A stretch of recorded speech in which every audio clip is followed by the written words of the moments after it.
Nexia Online, maksudnya ngerti juga bukan gamer. Kemudian generasinya masuk Ragnarok Online. Kalian tahu nggak sih game apa sih ini? Nggak tahu ya, kemudahan artinya. Ini zaman dulu ini pertama sekali. 13 tahun kemudian, bayangkan kalau katanya dari 30 ini tinggal 13 tahun. 13 tahun kemudian pada tahun 2009 di Amerika 8,5%, di Indonesia 6,1%. Remaja 8 sampai 18 tahun mulai kecanduan video games yang mengarah kepada perilaku patologis. Patologis itu yang sakit, merusak, yaitu mereka main games plus perilakunya jadi suka marah-marah, nggak suka tidur lagi, begadang, sampai nggak makan. Nah ini ada pilihan ya, lompatannya 30 tahun, 13 tahun. 2019 lompatannya 10 tahun, lebih kecil lagi. Apa yang terjadi? WHO menetapkan bahwa kecanduan games itu bukan lagi dianggap kecanduan games, tetapi dianggap salah satu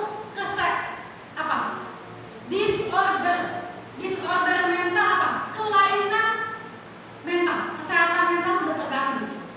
Bukan gila ya. Jadi kalau gila itu udah yang paling ujung. Manusia itu punya gangguan mental secara step by step, yang paling ujungnya baru kita kenal sama gila gitu ya. Jadi tahun 2019 kalau orang kecanduan games itu udah dianggap mental disorder, games disorder. Karena itu namanya IGD. Tadi internet gaming disorder. 3 tahun kemudian 2022 adiksi game itu meningkat 39% di seluruh dunia. Luar biasa ya. 1 tahun kemudian 60 juta ini bukan hanya suka main game, sudah masuk ke terganggu secara mental kesehatannya karena bermain game. Siapa sih yang buat games? Kenapa pakai games? Enak banget nih. Ya, maksudnya kalau orang main games sampai waduh seru banget gitu ya. Siapa sih yang buat? Ternyata nggak ece-ece yang main. Yang bikinnya bukan sembarang orang, karena di dalam satu games itu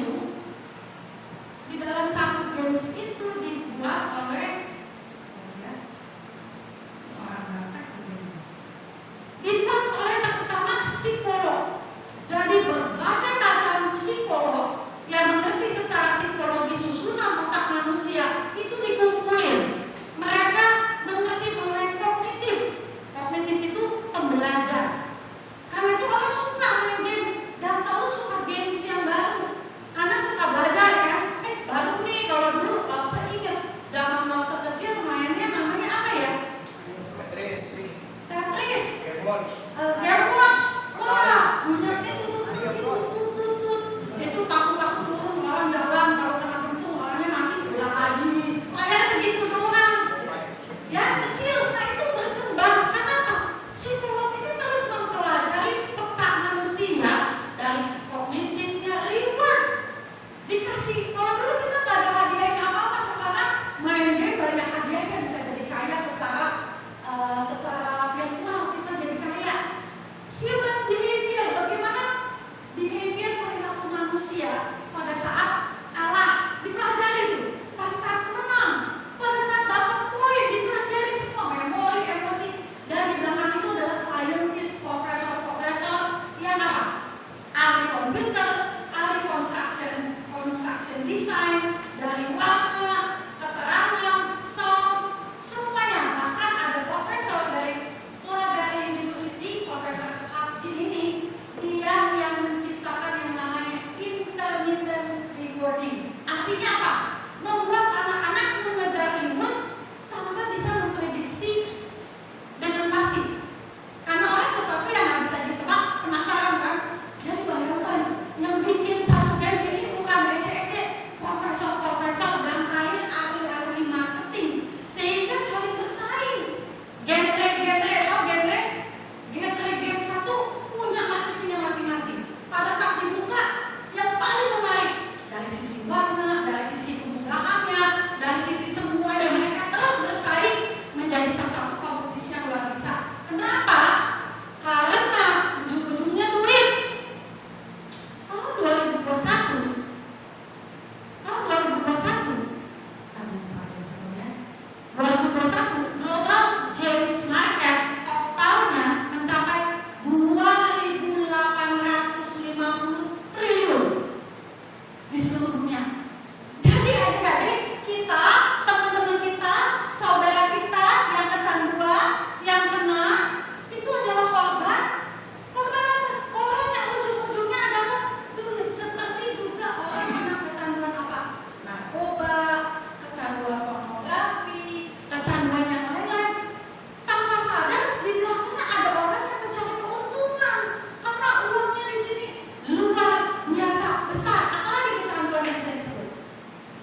jadi homeschooling. Kenapa? Karena anaknya nggak bisa bangun tidur.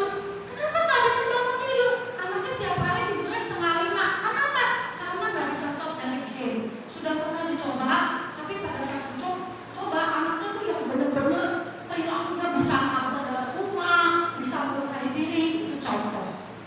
Berbohong pada orang lain kalau ditanya berapa lama sih kamu main, ya? Atau berapa lama sih kamu suka melihat situs-situs porno? Artinya ini apa? Jadi berbohong. Karena apa? Kalau orang adiksi itu kan suka berbohong. Nanti selanjutnya next apa? Dari berbohong menipu. Karena biasanya butuh duit untuk beli pulsa, untuk beli rokok, untuk beli narkoba. Jadi akan berbohong. Ketujuh, memainkan sebagai pereda suasana hatimu. Jadi kayak dikatakan setan. Udah gak dikasih kesel, larinya ke game lagi. Betul terus. Tapi kan akhirnya kan biasa banyak orang tua yang ekstrem, ya. Putus sama sekali nggak boleh pakai internet. Sehingga apa? Anak ini akan menjadi seorang pencuri biasanya. Dia mencuri uang, dia mencuri atau melakukan jual beli transaksi dengan orang-orang yang bisa memberikan dia pulsa. Ya, oke? Kenapa kehilangan prestasi pekerjaan atau relasi akibat games? Kenapa saya bilang pekerjaan? Karena gaming ini ternyata kalau lihat riset yang saya tidak bahas di sini, bukan cuma kena kepada anak muda, walaupun mayoritas anak muda. Ternyata sampai orang tua, bapak-bapak, ibu-ibu, tapi terutama bapak-bapak itu juga banyak dengan adiksi game. Ya, oke, next. Nah, kita hari ini belajar ya. Kenapa sih main game itu enak? Karena Tuhan itu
kita mulai, kita tidak bisa stop, gitu kan? Nah ini ya, happy semuanya. Kita lihat lagi apa yang terjadi.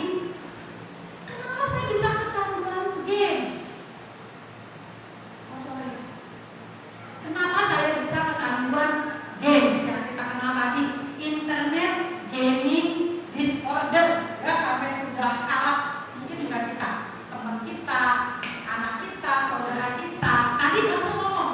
Ternyata kalau tentang kecanduan itu kita akan fokus kepada dua hormon yang ada di dalam tubuh kita. Yang pertama adalah dopamin. Kalau dopamin ini di sini, syaratnya pendek-pendek, adanya di depan di sini. Dan serotonin, dia transmitter di seluruh. Ya, apa sih perbedaan dua hormon ini kalau direct secara langsung kita pertentangkan? Ya, walaupun ada deh, bosan saya nggak perlu tahu. Nggak apa-apa, mungkin kalian tidak butuh karena kalian tidak adiksi. Tapi jangan-jangan teman kita, saudara kita adiksi, kita perlu tahu ya. Dopamin itu tadi sifatnya adiktif, candu. Sedangkan serotonin enggak. Dopamin kebahagiaannya sesuatu yang sifatnya jangka pendek kayak tadi. Makal, waduh langsung seneng pas kena siapa ya yang suka kemarin Lause Yosef, Lause Chandra kena bakmi dia nggak kena dia nggak kena hormon dopaminnya nggak kena.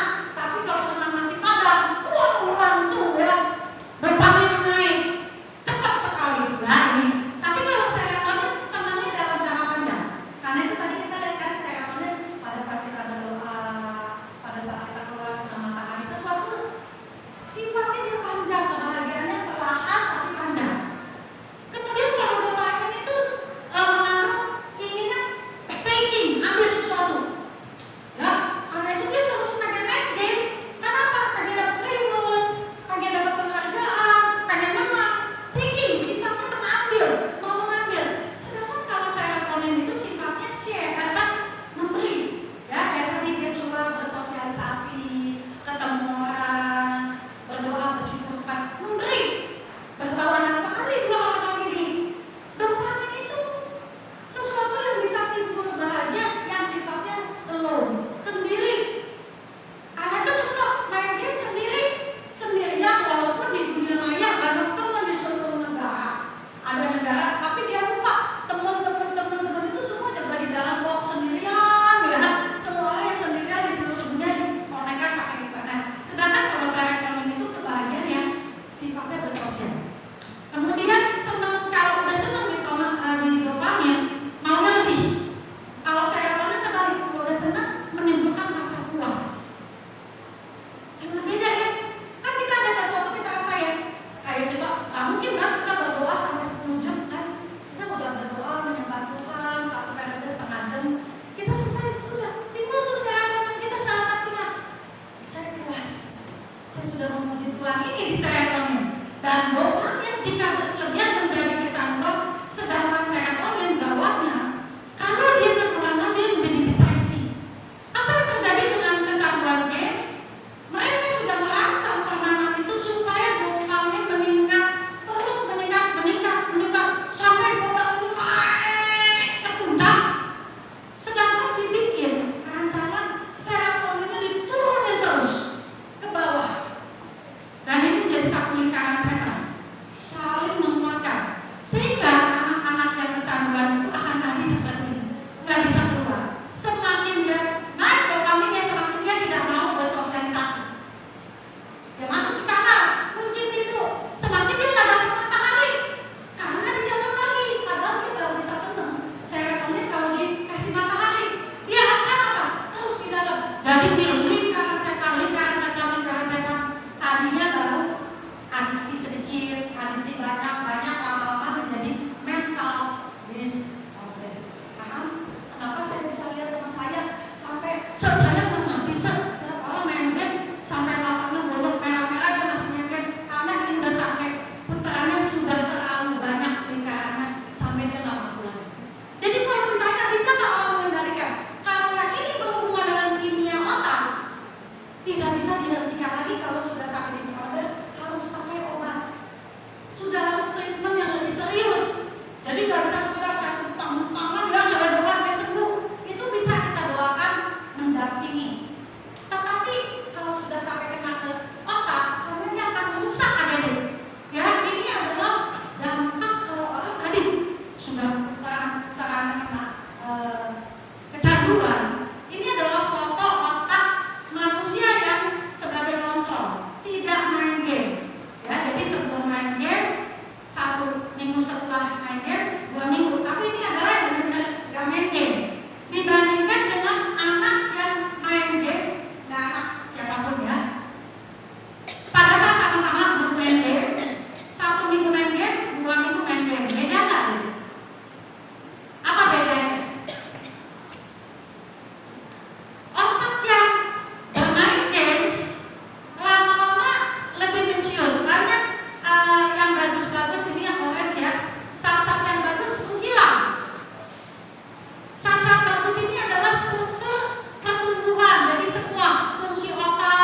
menikah, punya anak, kalau nanti adiknya punya anak, jangan kasih anaknya dari kecil main game. Ada anak pasti kita suka lihat ya di main game boleh, tapi kalau dari kecil sekali kita lihat gak, kalau nggak dikasih pet duduk di depan restoran, anaknya nangis, nggak mau makan, guling-guling, padahal demi kebaikan dia. Anak kalian, hormon-hormon itu menciutkan struktur otak dan fungsi otak. Ya, bahaya sekali ya. Kalau kita ada kenal orang kayak gitu, hati-hati. Nah, langsung tutup terakhir, habis itu langsung buka pertanyaan ya. Nextnya, bagaimana sih nanganinnya supaya saya nggak kayak gini? Ya, kalau orang yang udah adiksi game kayak gini nih. Wah, kalau lagi main game fokus banget ya, matanya serius banget ya. Ya, tapi kalau udah jam sekolah, wah, udah matanya teler, udah nggak bisa mampu di sekolah. Secara teknikal, pembatasan waktu bermain game. Jadi kalau kalian belum adiksi, itu Tuhan. Tapi orang yang suka main game sudah mulai membatasi waktu bermain game. Oke, saya komit, saya perlu game. Karena game juga bagus, nggak semua negatif. Game itu melatih kita berstrategi, melatih kita kognitif, perkembangan otak, semuanya ada positifnya. Tetapi harus dibatasi. Misalkan, oke, saya komit setiap hari habis stres belajar saya mau main game 1 hari 1 jam, atau setiap saya belajar bosan setengah jam saya main game, silakan. Yang penting ada pembatasan waktu. Kedua, perbanyak aktivitas fisik olahraga di luar rumah. Kenapa? Supaya waktu kalian main game dopaminnya naik kan? Timbangin supaya serotoninnya juga naik. Dengan cara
Yuk.